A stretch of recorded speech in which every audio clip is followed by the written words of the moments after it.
other ask we have for you guys is make sure you guys share the show. Either text it to some friends or just share it on Facebook, Twitter, YouTube. It's an easy way to help us grow and build up capital, and it's free. And you guys don't, it just takes you 3 seconds. So share the show. Also, last week we discussed 2 weeks ago. Last week was a crazy week. That's right. I was in Florida, and you were visiting Abby in California. Yes, visiting my sister. So 0 show for us last week. Abby's sister had a baby number 2, a baby girl. Yeah, a baby boy. Baby boy. And a toddler. And he's a massive baby boy. Yes. He was almost 11 pounds. He was 10, 13. Just shy under 11 pounds. 13. Yeah. We don't understand. We still don't understand what happened. He came out with happened. man hands. Huge. Already. Yes. Yeah. But very, very good. Very good boy. So Annie was in California, and on Tuesday, she was flying home. I flew out to Florida. I'm an owner in 1689cigars.com, if you want a cigar. And I flew out to Florida with my son Cash, his first business trip with us. It was super fun. Super special for him. He had a blast, and it was a lot of late nights and early mornings, plus the time change. It's brutal. Even adults. One day he had a hard time staying awake. I think he was asleep in the car every time you I gave him a lot of caffeine. He was almost asleep every time. Zonked out. Sleeping his way through Florida. But what was cool was we got to go see all these cigar factories. We went to this cigar lounge. This cigar lounge, I might have told you about it, but it was a former church, big brick building. Oh, you didn't tell me about it. Yeah, it was super. It was really cool. That's cool. And probably knowing that the church was there, I think it was better that the cigar lounge had it than the previous church. So I wasn't that disappointed. But very cool. And my son got to kind of tour with us, and so we went from Tampa to Jupiter to Miami, back to Jupiter. And then up to North Orlando, and then over to this island, north of Orlando, and then back to Orlando. So you guys are a lot of driving all over the place. Yeah, super. So we hadn't seen anybody. We hadn't seen each other for 7 days. No. Until Friday, and then we had some guests, wonderful guests, stay at our house for 4 or 5 days. Yes, that was so fun. And it was a lot of fun. And now it's basically summer's hitting, so we're excited about the weather. Summer's here, and we're glad to be with you guys here on the show. So 2 weeks ago, that's what got back to my intro here. 2 weeks ago, we discussed the top 10 things I wish I knew 20 years ago, and like we said, it was a list that's probably more like 50 or so. But and we got through 7. So we got through 7, and we wanted to go through some more because we thought that this is kind of a fun conversation and a little bit random, but I think kind of a good list to kind of that I think would be fun for you guys to kind of think through also, and hopefully some of this list kind of connects to you. So number 1 of the next 10. So technically it's number 8. Yeah, number 8. Who's counting? Who's counting? It's just what my notes did when I copied and pasted, and I don't know how to fix it. Oh man, I forgot I should have had last. You don't know how to fix it. I don't want to do anything. I have 0 real life skills. Sorry, we're back. Guys. We're back. We had. Annie was just talking about her technological problems, and that was a self-fulfilling prophecy with the camera. So I kicked something under here, which yes, that is a self-fulfilling. It may or may not be your fault. Sometimes this just happens. No, so. I mean, I did it. So sorry, guys. I did it. That's just okay. Thank you for hanging with us. For all those who are live streaming, we're back. Hopefully, you can see us and hear us. Yes. Thank you for hanging through some technical issues. So. Today's show, just for those who have been added to the program since we went live again. Second time. The second time is we're kind of piggybacking off last show where we talked about kind of the top 10 things we wish you knew 20 years ago. Yeah. And so now the top 10 things we wish we knew 20 years ago. And so we're going to kind of extend last program into this program and kind of talk about more things. It's more than just 20. It's more than just 10. It's an ongoing list. There's so many things. If you start thinking that way when you've done something for a really long time, like it's just like an ever-growing list. And like we said last time, these are in no particular order. They're just stuff. And so kind of number 1 of the second list, if you can call it that, even though we went through 7 last time, number 1 of the second list, and we're kind of, maybe what's the general topic? We're kind of trying to talk about things that have changed in our minds about the health and fitness world. Yeah, or just like truths or realizations that like I've come to just over years and years of doing all the fitnessy things and all the healthy things and working with so many people. You know what I mean? And these are lessons that like, I don't know that you can learn otherwise. You know, I mean, hindsight's 2020, and you know, it just, I don't know. You always think like, oh, I wish I could go back in time and have known this, but I don't know how you do that, you know, unless you get with a mentor who's already done it and you just get great advice from them. So I guess that's what we're trying to do, is just be like, hey, in hindsight, these are some of the things that I wish I had known like a long time ago, and that I had been able to articulate to all my clients, and it just would have been really, really helpful, or you know, just truths that have emerged over the years. Yeah. So number one of the second list, you kind of have this as an interesting one. Taste buds can change over the time. Why does that matter to the health and fitness conversation? Yeah. I mean, it's so funny, and it is a kind of a random one to start with. Yeah. But again, no particular order. Yeah. Yeah. Taste buds can change. And they can and they do. And I just, you know, I think one of the hardest sells when you try to get people to, you know, look at how they're eating and try to convince them like, hey, okay, you're over here eating mostly kind of garbage processed food, and really ideally you want your mostly your normal foods to be these sorts of foods over here. One of the reasons that's such a hard sell for some people is just they're like, well, I don't like that kind of food. I've not developed a taste for that kind of food. Like, and a lot of times we've talked about this before. It usually stems back to like, what the kind of food they were fed as kids, and then the kind of food that they chose to eat in college when they went out on their own. Like you train your taste buds, right? Like, and we all kind of know that, you know, like you can train them really any direction. But I think that one of the biggest deterrents for eating better, eating more nutrient dense whole food, at least the majority of the time for people, is that they're like, well, I don't know how to cook that, and it doesn't sound good to me. I don't like broccoli. I don't like steak. I don't like you know what I mean? They like pizza. That's what their taste buds like. Right. So the bringing it back to this point is, I think one thing that I wish I had understood better and found a way to articulate better, because it's a hopeful message to people, is that actually, you know, what I'm suggesting to you is not like a life of misery where you're eating exclusively foods that you genuinely hate forever, right? It might start that way, because, you know, you have to start where you're at. I got a little story about that. Yeah, no, so do I. But like, your taste buds can change. You can get to the point where a well-seasoned vegetable and meat tastes really good to you. Yeah. It just takes time, right? Well-seasoned. Well-seasoned, yes. And I mean, there's so many things None of this here. Northwest season stuff where they don't season hardly anything. I mean, there's so many things that play in. Go to Texas, get some real seasoning. Or like just even just good quality salt. People, I mean, for reals, people just don't salt their food. And it's just like, no wonder you and your children are like, this tastes really bad. Put salt on your food. But so I went to Florida this last week, and when you travel, it's just almost impossible to eat. Yeah, it's hard. Well, it's really hard. It's hard. Yeah. And but what was interesting, so I've been kind of on this diet or if you want to call it a diet, but I've changed my food habits in the last 6 months, eating more protein and hardly eating out. I used to eat out almost every day because of my work. I could, I'd be working, I could just go get it or DoorDash it or whatever, make it real quick. Yep. So when I went down to Florida, you basically eat out breakfast, lunch, and dinner. You're on the hotel. You're in a hotel. It's tough. And so, but what was interesting is I now like experience. We got a Chick-fil-A. We got Chick-fil-A, and you have the Chick-fil-A. You eat it, and you actually, I don't know. You taste the addictiveness in it. Yeah. In a way, you know what I'm saying? I don't know if I can really describe it. There's something in this that I didn't used to notice because I had it all the time. And now that I haven't been having it, it's like, what is that? Because I'll eat chicken at home with my, seasoning and all that stuff, or I'll eat a steak at home with my, but when I went to Chick-fil-A, I was like, oh, wow. No wonder your body wants to eat this, and then 4 hours later, your body wants to eat this all over again. 1 hour later, 1 hour later. It's just a very interesting experience, given kind of my food changes over the last 6 months and everything. So, I don't know how that exactly applies to the taste bud thing.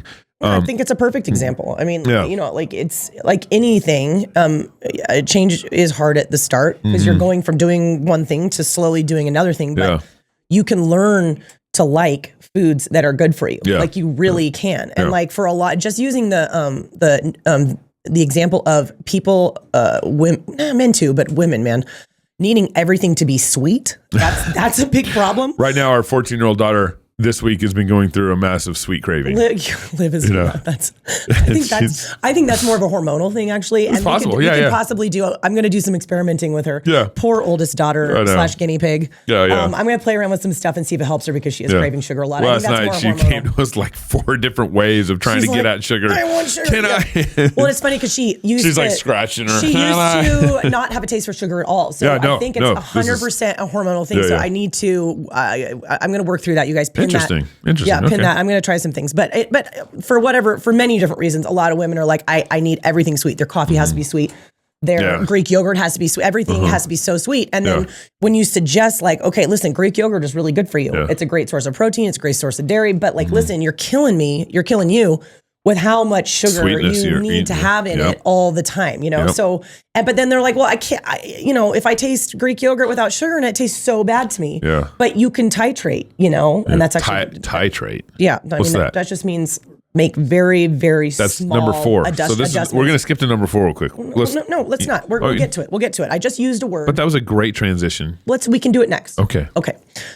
You can make small adjustments and basically bring those taste buds on board. When I remember when I was in college and I was coming out of high school where when you drank coffee, it was like it was a sugary. I remember you would drink some sugary drinks in college. Because I think it's just like in high school, you're like, well, coffee's cool, but I actually hate the taste of coffee and I love sugar. So I'm just going to do like a peppermint mocha every day or whatever it was I was having. So I got into pumpkin college. Spice. Well, seasonally, yes. But now, if I'd had that, I would just like, it would be so disgusting to me. But I got into college and I was like, okay, I'm drinking coffee every day, sometimes multiple times a day.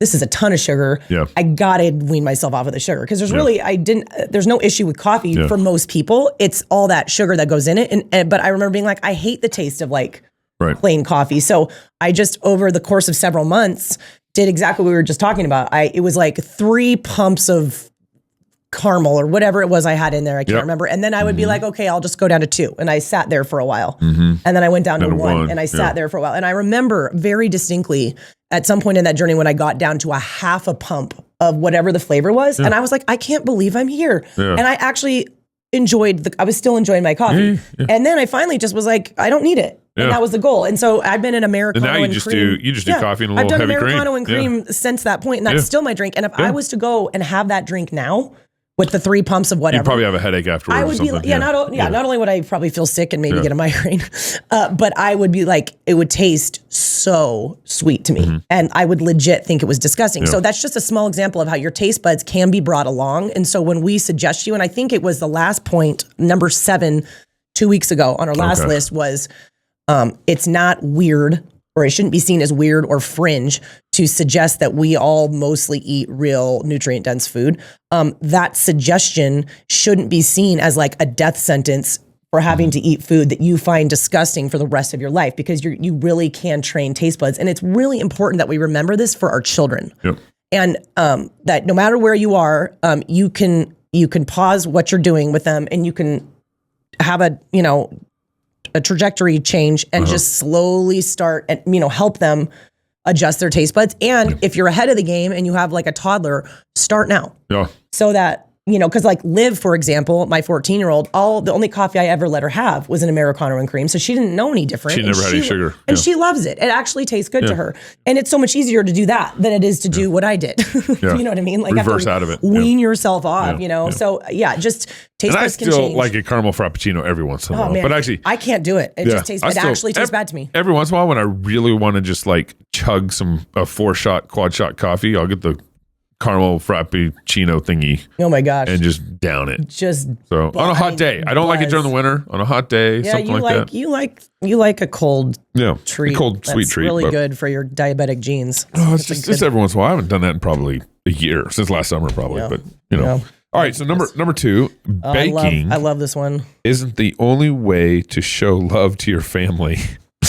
This is a tough one from them mothers. How many people can you trigger at once? Hashtag tried wife statement. Oh my goodness! But okay. I think this is a big one, but I want to qualify it because I have no idea who we're talking to. There's a lot of different kinds of people out there. Yeah. And a lot of different kinds of moms. There's some moms that need to bake more, and there's probably most moms that need to bake a little less. Yes, there are some moms that I think need to bake more. And I actually would put myself in that category. I really do.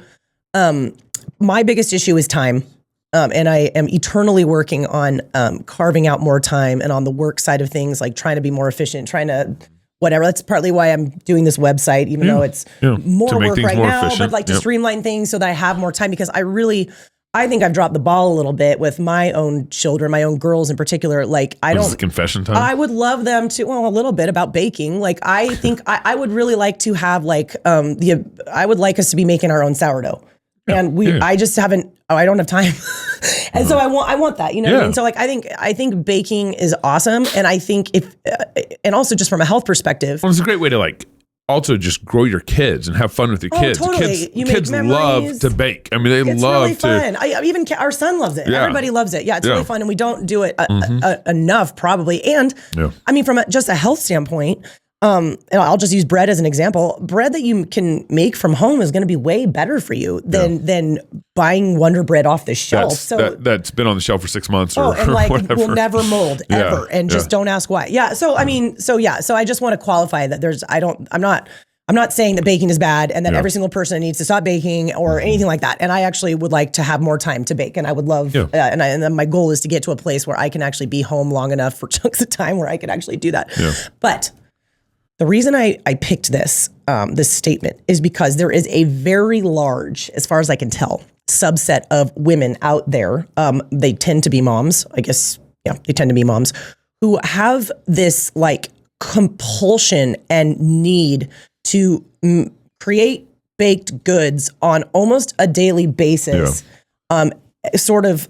Because they sort of, I don't even know what to say at the end of that sentence, because I haven't been able to get to the bottom of like, okay, why are you doing it? Especially if you know you're unhealthy, you're not feeling good, your kids aren't feeling good, your kids are overweight. Well, we're seeing that, right? We're seeing that, but it's like you will not stop making muffins. Like you will not. Like they're just like it's like this weird thing, and we've talked about this on shows before. I think some of it's like a mom guilt thing. Like this is something I can control. This is something I can do, and it makes me feel better. It makes me feel like a good mom. So I'm just going to compulsively, constantly make banana bread, and every single time my kids come home, there will be a chocolate chip cookie or 3 that I put in their hands, and that is a thing I love to do. So that's the women I'm talking to. Maybe some of you dudes are out there doing that too. I think it's usually the ladies. It's almost always. Usually, I that's my guess. But I want you, and I've talked to these women, and there's a lot of them in this community that we live in, where when I talk to them and they're like, well, I'm overweight, I'm pre-diabetic, I don't feel good, my husband's not doing, his health isn't, he's overweight too, his health isn't great, because, you do the baking, but you know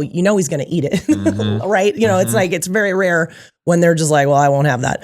And then you're like, okay, well, looking at their food logs, okay, you're eating, carby, sweet, baked things multiple times every single day.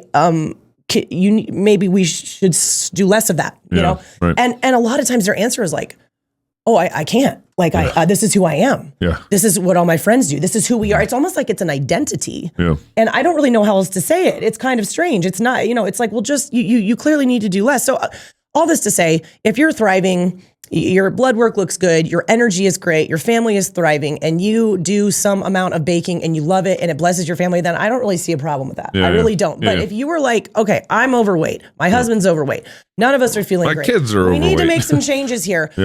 You can show love to your family, your husband, your children in many different ways. It does not just have to be a delicious baked good. In fact, sometimes I think just throwing treats at your kids, and again, please don't, don't read into what I'm saying more than what I'm actually saying. Treats are not inherently sinful. Well, of course not, but they're easy. It's an easy way to make your kids happy and to give them a little dopamine hit. And it's actually, sometimes I think it's an easy way out, not always, but it can be just like, I just want you to be happy. And that, because that makes me feel good. And here's a cookie, as opposed to like sitting down and talking to them, going on a walk with them, bumping the volleyball around with your kid. You know, like other things that are actually a little more, they're more intentional. They take more effort. They take more time. They take you pausing what you might want to be doing at that point, pausing it and then going and doing this other thing. Hey, like, let's play Uno. Let's, you know, there's a billion things you can do to show that you love and you care about your kids. Some of them are just a little more time intensive, and it's honestly easier to be like, hey, I got you guys donuts. You know what I mean? So it's something to think about. And in no way do I mean to guilt trip anybody, but I do think there are a lot of moms out there, whether you're cognizant of it or not, you literally are like, this is how I love my family. But the thing is, if you're all pre-diabetic, it's actually not how you love your family. It's just not. I mean, that's a fact, you know, and we live in a world right now. And I don't want to conflate things in an inappropriate way, but we live in a world right now where a lot of things are categorized as love that are not love. You know what I mean? So you do need to take a step back and look at, okay, what is the state of, you know, myself, my husband, my kids? How much of this baking am I doing? How addicted to this stuff are we? How much of our identity is it? And me continuing to pull these things out of the oven every single day, is that actually loving my family the way they need it right now? Well, I mean, obviously, you don't also need to default to just like baking bread or cookies with your kids. You can teach them how to make granola bars, or there's other fun things that you could do in the kitchen. Much healthier choice. That's where good. You know, my favorite is homemade ice cream. Yeah, that's way better. It is, according to that podcast that we.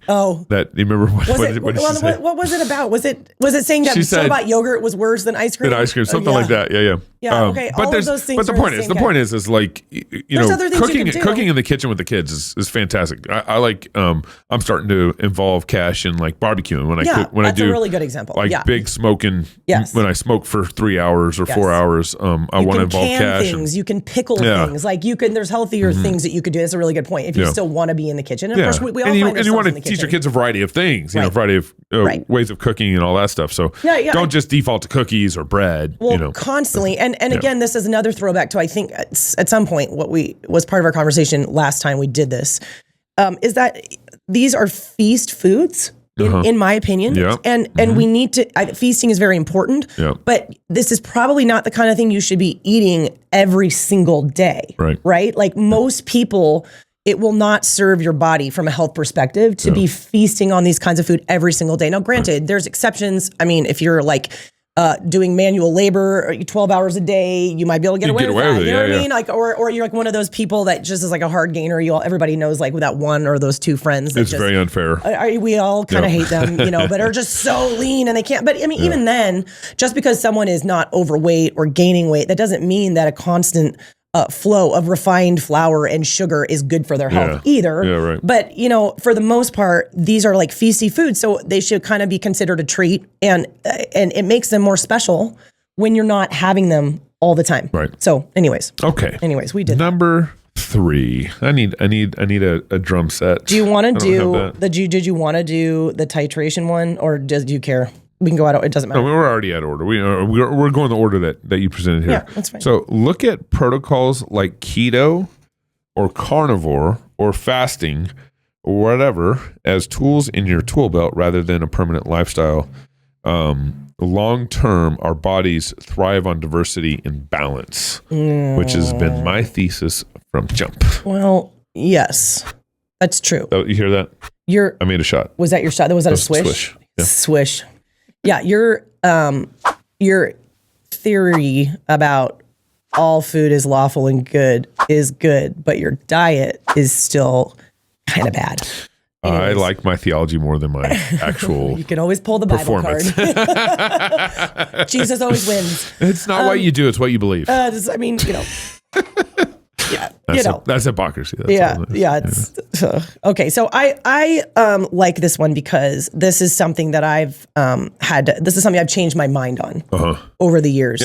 Where years ago I would have and I did. I mean, at least in some points in my life, think of myself as like kind of keto or low carb for life. Like this is a lifestyle. This is what I do. And I would still carb up sometimes because I had to I just instinctively, because your body was that. like, hey, you actually need carbs. Yeah, when my body craved it, I would have it. And then also I would still, like if I went and ran like, like a Spokane to Sandpoint or a Hood to Coast, which is like a 24-hour running relay, it's like, no, I'm sorry, I'm eating gummy bear. Like you have to, unless you're like a total like fat adapted running athlete, which there are some of those, but I was like, I need carbs for some of these things. So even then I would carb up sometimes, but I very much thought of myself as like, this is just sort of my baseline. Like I am a low carb person, and I looked at it as like a lifestyle. And the longer I did it, the longer I've seen other people do it, the more research I've read, the more I've learned as time goes on. I've really changed my mindset to where I don't really think it is advisable for anyone. There might be exceptions, like somebody with, I don't know, somebody with diabetes, maybe, or somebody, with, genetic, predispositions, maybe somebody with like a severe migraine disorder. I mean, there might be exceptions where when you weigh the pros and the cons of doing something like this really long term, the pros actually outweigh the cons. Very possible. Or like a seizure disorder, maybe. But for that aside, for like your average person, I really think it is actually way more beneficial to look at these things, these like protocols, I would almost call them. Okay. Like being ketogenic, doing a lot of fasting, being carnivore. And I always use those as examples because they're just really in right now. More like tools in your tool belt, like that. Here you go through life and you're like, oh, okay, I think this situation, I think some time in keto for a day or a week or a month or whatever would be really helpful. So you pull that tool out, you use it for a while, but then you go back to balance, right? And then, here you are, you're going and you're like, oh, okay, I'm having some gut issues. I'm going to try doing some fasting to see if that helps it, and oftentimes it does, not always, but sometimes it does. So you use that, you pull that tool out for that particular reason for a while, right? And then you go back to balance. That's how I think they need to be used. And I've just stumbled to that conclusion. Again, some of it's looking at research, some of it's listening to experts, but a lot of it is just by like my own trial and error with myself and with other people, where, they're better used more short term and kind of surgically. But long term, it really does seem to me that the body, and that's everything. That's our microbiome. That's our metabolism. That's our brain. Every aspect of our body does need long-term balance in some regard. And you can have, and we've talked about this on previous episodes, you can have seasons of imbalance where you're eating only meat or you're doing this other thing. But don't do carnivore for 10 years. That's kind of what I'm saying. And again, even there's probably going to be some exceptions where there are a few people out there who are able to, or able to do something like that. Or have to, because maybe there's some sort of. Maybe it's a have to, where the pros outweigh the cons, or maybe it's they just choose to and they're doing okay. Although I still wonder sometimes, because with things like that, like aggressively fasting for years, like aggressively. I don't mean dabbling. I mean like a lot, or like being ketogenic for like years. Sometimes you hear from those people and they're like, well, I've been doing this for 10 years and I'm doing pretty good. But how much of that is just a testament to what the human body can survive? You know what I mean? Yeah. And again, I'm not trying to see your blood work. And I'm not trying to like tell someone that, no, that's not true. You're not doing well. I'm like, let's see your blood work. But even if their blood work is like, okay, I mean, how much, there's a difference between surviving. It's a different conversation between surviving and like optimal and like thriving. You know what I mean? And I think sometimes we conflate those things because the human body is designed by God to survive almost anything, right? So it's like, you can eat nothing but meat and eggs for 10 years and survive. Would it be better though if you are also eating all these other plant type foods that God's given us? Because theoretically, the plant foods kind of offset the toxicities of all the meat and the animal products, and then the benefits of the meat animal products kind of offset the toxicities of the plant. You know what I mean? And then if you're eating more things, you're not getting as much of any one. Again, balance. Because you can end up with issues with too much of anything. Truly, too much of anything, too much water, too much anything. You can end up with issues. So I don't know. I think that's an interesting part of the conversation too, where people are like, well, I've done it. And it's like, well, people have done a lot of things. Like, you know what I mean? Like you can survive on 500 calories a day. Does that mean that's optimal? No, probably not. And God like built the world in a way where there's like all this diversity of food. Yes. I mean, this is a big part we get to eat little trees, broccoli. You always thought they were little trees. I call them little arbors. Paquito arbol. That's my Spanish. He does call them that, actually. That's my Spanish. Which is weird. Paquito arbos. And balls of vitamin C, oranges. So many different kinds of foods. Grapes that turn into wine. And all the meats that God's given us through the food that we get to eat. And so it strikes me that one of the things that we want to encourage Christians in how to think about food, and we've said this before on the shows, don't have some sort of guilty relationship with food. Like, be free. Or like guilty, but also like restrictive. Restrictive, like, I can't have this, I can't have this, I can't have this. Sometimes you have to for a little while. Yeah. And sometimes you're born. Like, I got a sister who's allergic to like everything. A lot of things. And actually this is a really good conversation going to number 4, which is titration.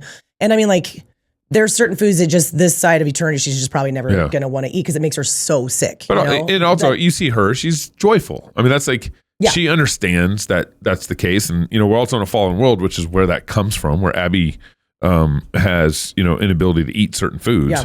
That's just indicative of a fallen world. Yes, for sure. But it's not ideal. If she responded in a way that was frustrating, in a way that was, at odds with food, she wouldn't, her attitude matters in this. Well, she's doing great with it, but my point, she's doing fantastic. My point was that's not by choice. Like she literally just can't have those foods. But a lot of people, what we're talking about though is like viewing food in a way where you don't have like a guilty relationship with it, whether you have allergies or not. Like, look at all the food that God has given us, and is it in Romans where it says, whatever. Receive all food with thanksgiving. Yeah, and that's true. And that changes, I think, a lot of it. Also, for me, that kind of helps me adjust my diet, like adjust not going out to eat all the time, and moving over here to kind of eating more. You use the phraseology I like is nutrient dense food. Yes. And so being able to kind of have an attitudinal adjustment and look at food is not kind of like this frustrating thing. It actually helps me kind of have a better mindset to be able to, change my food diet and do it with a little more thanksgiving, and a little more like frustration. And everything. Especially guys. Like, guys love to eat. We love bread.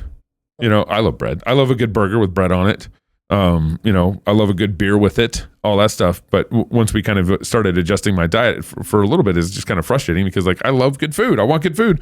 But then, number one, knowing that my taste buds can change over time, be able to adapt to better food. And they have to. They have to. Yeah. But also, doing it for a season is very reasonable. It's realistic for me. Yeah.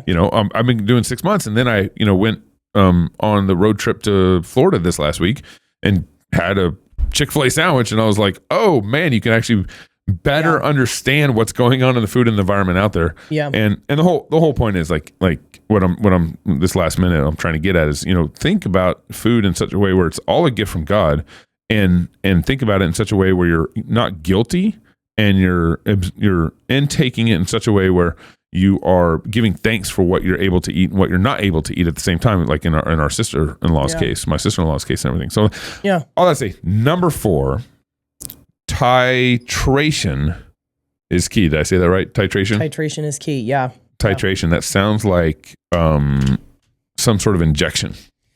It's not. Titration just means like titrating your dose means like slowly bringing incrementally. It up. Yeah, okay. Like very slow though. Okay. And I left it kind of open-ended, like kind of vague, because I, again, almost 20 years in, looking back, one of my biggest takeaways is that in almost every aspect of life, one of the things that will ensure or at least make success more probable, diet, exercise, anything really, is starting very small. And it's funny, like if you take the whole like New Year's resolution concept where, and we've talked about this before, I think, where it's like people are like, that's it. I've been doing nothing. I'm sedentary. I'm a couch potato. I'm going to go work out 4 days a week now. I'm going to work out every single day for an hour, and I'm going to just, and I mean, it's just like they go from 0 to 100, or at least that's their goal. And they burn out, they give up, they get injured, whatever combination of things. It never works. Almost never. I mean, of course, there's always exceptions, but like barely ever. It really is important to like make small changes. Your body is going to handle that better. If you're trying to get your body to adapt to anything, it's got to be this very slow, gradual push, right? Yeah. That's how adaptation happens normally. Right. And I think it's so funny how it's so lost on people to just, it's like start slow. Like don't even go to the gym yet. Like start with like walking 20 minutes a day. Right. You need that to form the habit. You need that to just start moving. You need that to get your muscles to slowly start waking up. Right. And then maybe you just, after that, you tack on like 10 air squats on the off days. Right. 10 air squats, 10 push-ups. Do that for a while. Right. You're probably going to be sore. That's probably even that. It sounds like nothing, but like you'll be sore. Then eventually, if it's going well, you've got the habits in place, you make it to the gym, you start loading these things up. Like you really, people have way more success for every reason under the sun with titration. And I'll say with food, and this kind of piggybacks on what we were talking about before about how like it's from a biblical perspective, it really does seem that God in his word has given us such a variety of different kinds of food to eat. Nothing's, now here we are in the new covenant. Keep the arbors. There's nothing off limits, even the tiny little broccoli trees. You like all this meat, animal products, plants, everything. It seems like the idea, biblically speaking, is that it's all lawful and we should be enjoying it. I mean, at least as much of it as we can. And like we said in our last point, diversity and balance is really, from a physiological standpoint and more of like a health standpoint, that is where our bodies long-term or kind of over the broader scheme of things, that's what causes your body to thrive. I mean, even down to the diversity of your gut microbiome. That's what most gut experts will say, at least right now, is like you want diversity. And the way you get that is you eat as many different types of fermentable fibers, plant foods, phenols as you can. You run into trouble when you eat a lot of the same stuff over and over again, or for a really extended amount of time, completely cut out food groups, especially those sorts of foods like the fibers and the phenols that feed your microbiome, right? And that's why so many people who do way too much fasting or way too much carnivore or whatever end up with gut issues way down the line. But all that to say is that that should be our goal. And granted, like we said, there are going to be some people out there like my sister who's like, I probably will never be able to eat peanuts. Like it's not on the cards for me, or I will vomit every single time. Like I'm not going to be having a good time. I'm not going to have those. That's perfectly fine. But with a lot of food, I would say sensitivities, or just foods that some people, maybe they haven't even seen a doctor or got a test done or anything. They just know they don't do well with it. Like, for example, like cruciferous for a lot of people. They're like, okay, I know it's high in nutrients and I know it's supposed to be good for you and good for your liver. But like every time I eat broccoli, I get super bloated. So it's bad for me. I don't like it. I don't eat it. But so often what your gut needs is titration. Like, stop it with the whole bowl of chickpeas. Have one chickpea. Yeah. Like, you know what I mean? If it's a problem food, but you know that there's a lot, it's a really awesome, a resistant starch and it would feed my gut microbiome and I know I need that, but like, I can't handle them. Right. Start with one. And then after a week of that, go to two. Yeah. And then after a week of that, go to three. And it's so funny because this probably people listening are probably like, well, that is so weird. I would never, you know what I mean? Yeah. But I mean, that used to be how, doctors dealt with even things like nut allergies. It was just microscopic doses slowly built up over time, and your gut will adapt, you know, a lot of the times. Now, granted, I'm not saying if you have like a legit allergy and you like go anaphylactic, please don't go do this. That's not what I'm saying. But there's so many foods and so many people who have so many no foods. They're like, I can't have that. I can't have that. I can't have that. I can't have that. If you titrated, if you picked one at a time and started very, very small, you might be surprised what you can end up being able to tolerate. And then again, have so many more foods to enjoy, have so much more diversity in your diet.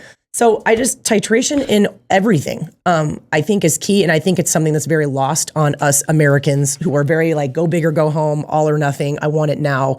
So can we call that the Princess Bride principle? The Princess Bride. You mean the Princess and the Pea? What do you mean? No, the Princess Bride, isn't it? The lead guy, what's his name? I forget Wesley. In the Princess Bride. Yeah, and he's sitting down with a midget, and he's the poison thing. Oh, the poison scene. And what had happened is he had just built up. That's how he did it. It was he tritated with poison. And he's immunity to iocane so powder or whatever it was called. So he slowly took more and more poison and built up over time. That's how you do it. Yeah. So we call that the Princess Bride. Okay, that was principle. Oh, you took that. I got it eventually. Yes. That was so good.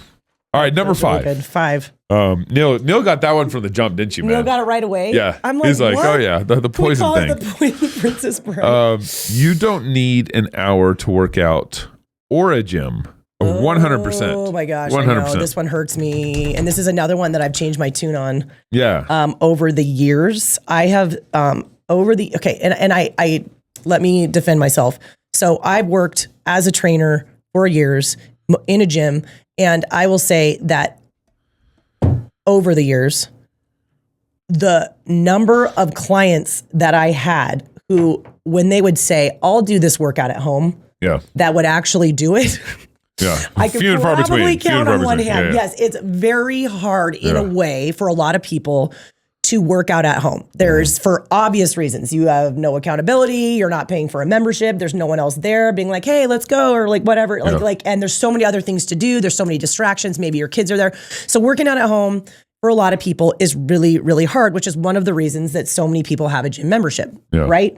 So I've always been like, come on, guys, just do the gym membership. And I simply said that because there's more equipment. Usually a lot of times women at home would either have like no equipment or they'd have like 5 pound, which it's like, okay, you're not going to do anything with the 5 pound. You're going to outgrow that really fast. Right. You go to the gym, you got everything. You got your barbells, you got your dumbbells, so some of it is an equipment thing. And and people use what they pay for. That's the other thing. And right? I mean, there's just so many reasons why a gym membership is ideal. And I still think that. So I would say best case scenario, unless you are highly motivated and have like a pretty well outfitted garage gym, which I would say this side of COVID, more people do. Yeah. There's more people than ever with like full on rogue racks. It was hard to get weight equipment during COVID. It was like a black market. You couldn't get dumbbells. You couldn't get anything. But a lot of people did throw down thousands of dollars and buy like a good set of dumbbells. They pull-up bars, squat racks. Well, there's extra self-discipline too to be able to work out at home. Oh, totally. A lot of people don't have it. A lot of people don't have it. And I'm just going to be really straight up about that. And there's certain personalities I've noticed that tend to be more intrinsically motivated as opposed to just extrinsically motivated. Like, well, other people will see me, or I told my friend I would go. That's like extrinsic motivation, but it's more rare to find someone who's like, I'm going to do this because I want to do this. Right. You know what I mean? Yep. But so all that to say, I've had to, those have been my struggles, and those have been all the reasons why up to this point or very recently, I've just been like, the gym is better. And I would still say I think it's optimal. And again, like I was just saying, unless you are outfitted very well at home, very well, with dumbbells, barbells, squat rack, pull up, all the things that you might need to do. And you're motivated enough and knowledgeable enough to actually do impactful workouts. Yeah. And there are some of those people out there, okay? But this is the reason my point is still you don't need an hour to work out or a gym, is that you have to deal in reality. And that's one of the things that I think so many personal trainers, and I was one of these, just have not done well or don't do well. If you are a personal trainer, it means almost always one of two things. You have always been an athlete and you've always been naturally athletic, good at all this stuff, sports, weightlifting, whatever. Yep. And so you're just going with it. That's a lot of us, which means you already like this stuff. Right. You've already got the habits in place. You've always done it. And then you go to school for it or you get certified, and then you're paid to spend time in the gym and paid to be fit. Okay. So that is not normal. Don't base your standard off my wife. She gets paid it's not normal. Yeah, it's not normal. And I think trainers don't realize that. Or the other trainers are the people who had some sort of transformation, right? Like I was 300 pounds and then I found CrossFit. It changed my life. And so now I want to share this gift with everyone else. And nothing wrong with that at all. Yeah. But that's usually the other kind of person who's involved in the training world. A trainer or a health coach or whatever. Yeah. It's actually pretty funny how often it's one or the other. Yeah. There's very few times is a different path that gets you there. Yeah. But both of those types of people need to understand that they're not normal, and it is not normal to love that sort of thing that much or to be paid to do it. Right. So if you're like, okay, on paper, a gym membership 3 to 4 times a week, full body, spend an hour. Because, if you're doing really thorough weight training, traditionally, you need at least an hour. That's just what it takes, right? Those are all things that are really good on paper. And I spent years just being like, come on, guys, it's like, you just have to prioritize it. You just have to get up early. You got to make it happen. You got to want it, all the things. But at a certain point, you just have to realize that like, there are all these moms and dads out there, and maybe they're not moms or dads, just women, men, whoever, who are literally like, they're living an insanely busy life. Stuff happens.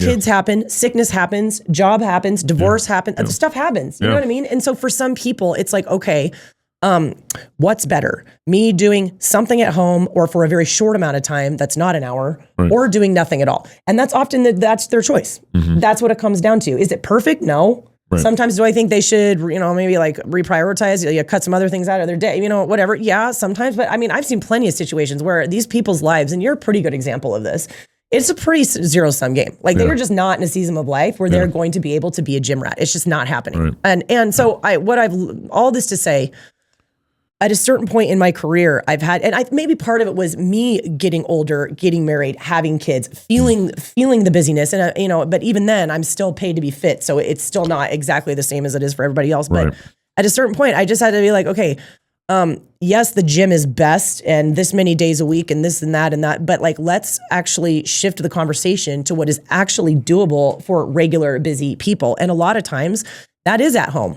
And sometimes that means doing like what you're doing, like trigger sessions, where it's literally like 4 trigger sessions a day, where you just drop and do push-ups, and then you get up and you move on with your day. Do some squats. Is that an optimal fitness plan for like the Brad Pitt body in Fight Club? No. Right. But is it doable, and is it better than nothing? Right. Yes. So I've really had to like step off my gym high horse a little bit and just be like, you know what? Yes, we can make stuff happen at home. There is a lot you actually can do at home, and you do not need an hour. Yeah. You do not need an hour. And that's another thing, especially coming from a running background. I used to think that way. Like, if I don't have an hour, I can't run. Right. If I can't bang out 6 miles, there's no point. And that is so not true. Right. Like, I hop on the treadmill now to do sprints, and I'm with warm up and cool down, I'm done in 30 minutes. Yeah. Like, it's not, you don't need that much time necessarily. Now, it's nice to have that much time some of the time, but it's a disservice to ourselves to have that kind of like black and white thinking, like, I don't have an hour, I can't do anything. Right. A lot of things are better than nothing. Well, and I'm on the other end of the spectrum than you are. Right. Yeah, exactly. And the opposite of a gym rat. Yeah. Just doing push-ups every day has just made me feel a little stronger, a little more functional, a little more coordinated. It's not, and then also doing air squats. I mean, I don't lift weights with my air squats. I'm just doing air squats. Well, when I first started doing that back in November, remember how much I was complaining to you? You were so sore. I was so incredibly sore. Yeah. And I remember I think I did 2 sets of 10. I was like, I'm going to stop here right now. This is my first time or something. I'm just going to stop here. Yeah. And I was like so sore for a week. And I was complaining to my basketball team because I was coaching the girls, the varsity girls. Yeah. And I was complaining to them. I was like, I'm so sore, and I've only done like 2 air squats or whatever, 20 air squats today or something like that. Yeah. It was pretty funny. Now it's not even. That's the titration thing. Right? Yeah, that's right. Don't bite off more than you can chew. You're not better than air squats. Well, I didn't know how sore that was going to make me either. That's part of what blew my mind. Yeah. And then now doing air squats, I mean, it's nothing. It's probably I probably should add weights or something, or do one leg. Step forward. What do you call that? Step forward. Like lunges. Yeah, lunges. Just change it. You just need to change. Yeah, because the body adapts really fast. Right. Yeah, but I mean, like, you are a great example because you are not a gym rat. You're never going to be. You have no interest. You're way too busy. Any extra time you have, you're going to spend it with your kids. It's like just not going to happen right now. Yeah. And how many times over the past years have I written a program for you? Like, try this one at the gym. Try that one. A month, maybe. I'm like 2 months. It's a lot of work. Yeah. So it's like, what the best plan is the plan that you will actually do. And it's never, and also don't, on the other side of this, if you're someone like me, like, I would look at it as like, that's just too much time away from what I need to be doing. Right. And so it wasn't the fact that I didn't have the discipline to do an hour-long workout. No, yeah, not at all. It was the fact that at my stage in life, I can't do that. You just can't afford it. I probably have another 5 years working at the pace that I am, which is pretty intense. Yeah. To get everything over the hill.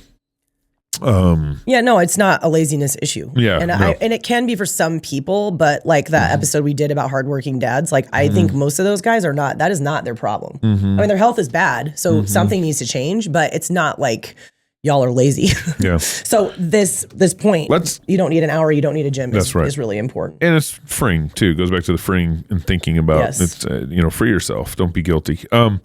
Let's end here. I actually skipped one on accident. I don't know. My eyes at this time of year, it's allergy season for me, so I'm constantly like, it's really bad. He just looks like he's crying. My eyes just drain, constantly at this time of year. Poor Gabe. So I missed it, but let's end here on this one. Supplements won't save you. Good one to end on. This is with just so much in the health and fitness world where they're constantly looking to this product or this supplement or this shot or whatever to like fix your problems, fix your health problems. And it's such a short-term way of thinking or a quick fix way of thinking. And that's normally, sometimes that it happens in this world. You find a supplement that's like, oh my goodness, it solved my depression and and all my health problems and game changer. Sometimes that happens, but this is not generally how God designed the world. And then in addition to that, I know you got all sorts of thoughts on this, but in addition to that, you got to remember that the supplement world is heavily incentivized by your dollars, and it's not incentivized by truth and transparency and honesty behind the supplement. Really, it's a $50 billion plus industry, and so it's driven by more the dollar than truth and honesty, especially in the health and fitness world. And that started with the fad diets in the 80s and 90s and everything. I think it's been going on longer than that. Sure. I mean, as long as people will buy something that they think snake works, oil, whatever. Traveling, whatever. Yeah, right. Medicine doctor people, I think, we've been the same for a really long time. So one more comment, then you jump on this. Okay. And I think that's why it's really find someone you trust in this world to work with. Don't just find the biggest influencer on Instagram and reach out to them. There's nothing now. At the same time, we don't want to fall into the other ditch where it's like, oh, it's capitalism that's ruining everything. No, we have no problem with people making money off supplements, especially if they're being honest about it and right about it and equitable about it and everything. So that's, but just note, this world is driven by so much, I would say, lack of transparency and just marketing. So, there you go. Just want to make money. Yeah. I mean, really, we did a whole episode at one point on supplements, so you can go to that if you want to hear. What did we title that episode, that show? Why I don't want to talk about supplements. Isn't that what we call it? I think that's what it's called.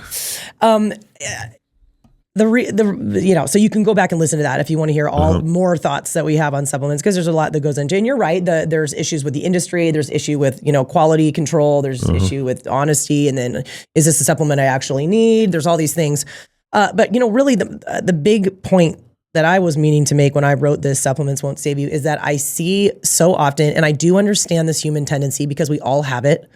And you saw this come out over COVID a lot, where a person will be in poor health, not sleeping well, not eating good food, not taking care of their body, not exercising, just not doing all the very obvious big E on the eye chart things that really are what we need to be doing and are going to be by far the most impactful things that we can do for our health. They're not doing any of those, but they're like, what pill can I take? Yeah. Like, what supplement can I take? Right. And that's who I'm talking to here. Yeah. And I think I said this on our supplement podcast that we did, you really cannot out supplement a poor lifestyle. You really cannot. A poor lifestyle. Yeah.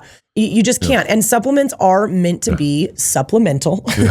That's what the word means. Yeah. And they work best if you're cutting with the grain of kind of more of a healthy, nutrition dense lifestyle. If you're using a good quality supplement that is actually something that you need, right? And oftentimes symptoms, blood work, things like that should be informing that, because I think so many people take perfectly fine supplements that they just don't need. Right.